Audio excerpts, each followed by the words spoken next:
Witchcraft enjoyed its pop cultural heyday in the 1990s.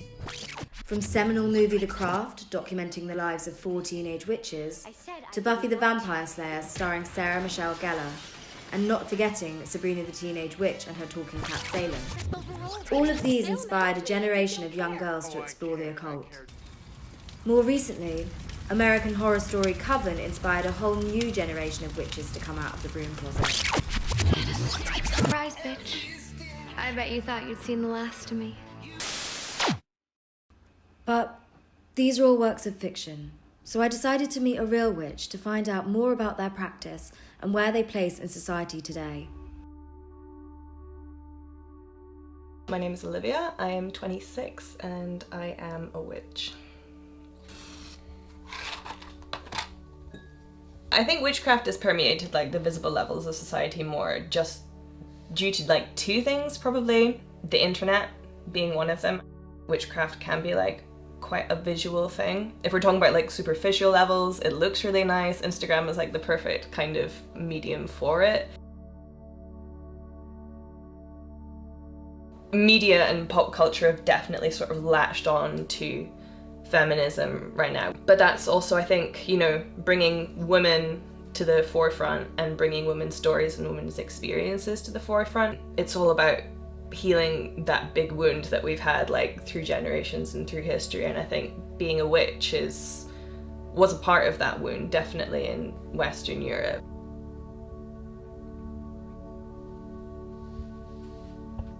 I started my bullet journal in January of 2017, and it was mainly just a way to be creative and be organized at the same time. And I sort of followed like a whole bunch of like Instagram accounts, created an Instagram account for myself, and because the community of like the bullet journaling community in particular is sort of the one that I kind of like, not like rose up through the ranks, but you know, like kind of followed a lot of people, engaged with a lot of people through there. My rule was always post once a day. So normally like I will create like a weekly spread, just like a planner of my week, but it'll be like aesthetically pleasing, like really nice visually, and have sort of theme.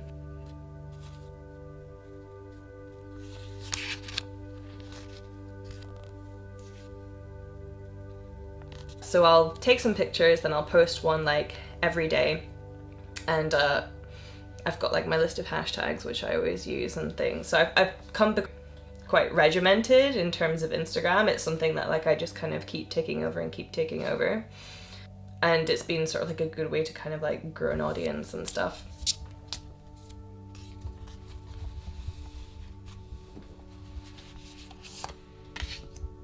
Well, I find that Instagram actually first and foremost has been quite a good place to not necessarily identify with like local witches, but find people who are interested in witchcraft and connect with them there and share things. Like online community has been like quite a big thing. I think a lot of people wouldn't feel sort of that like safety or something, or connection, like to be able to do what they wanted to do if they thought they were the only one doing it.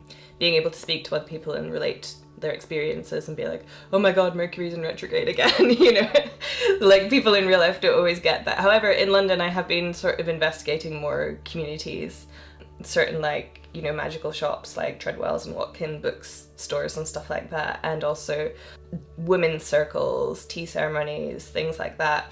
I always find like that the more that I actually look for it, the more and more I'm finding.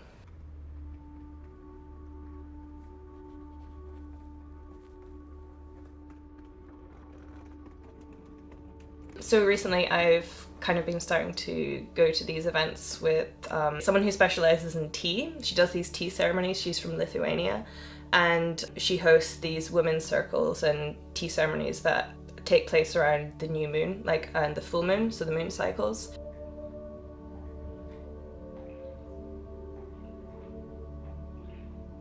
I think it's sort of my first kind of connection with women in like this kind of spiritual arena in person, especially since moving to London as well.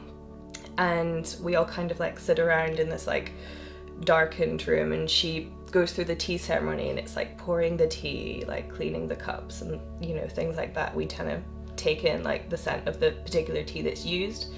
we talk about the moon, and then we have like a kind of sharing circle afterwards. So it's like a small group of women, and everyone brings something that they maybe been thinking about, whether it's like something really like lighthearted or something like really quite deep. Like people have really opened up in these circles. It's been a really like incredible experience to connect with women in the same sort of way, and I think there's something very special about it being just women. Even though witchcraft is like practiced by everyone, I feel like it's quite inherently like a female practice as well.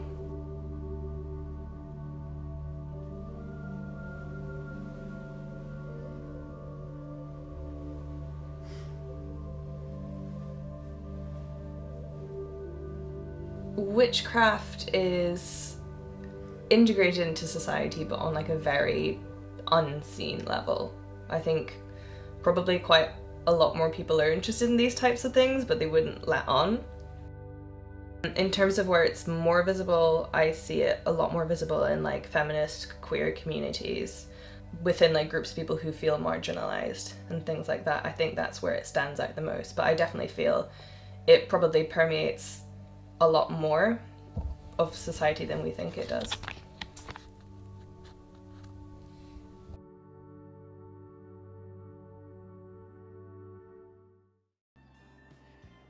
Any last words? Only one. Lucia!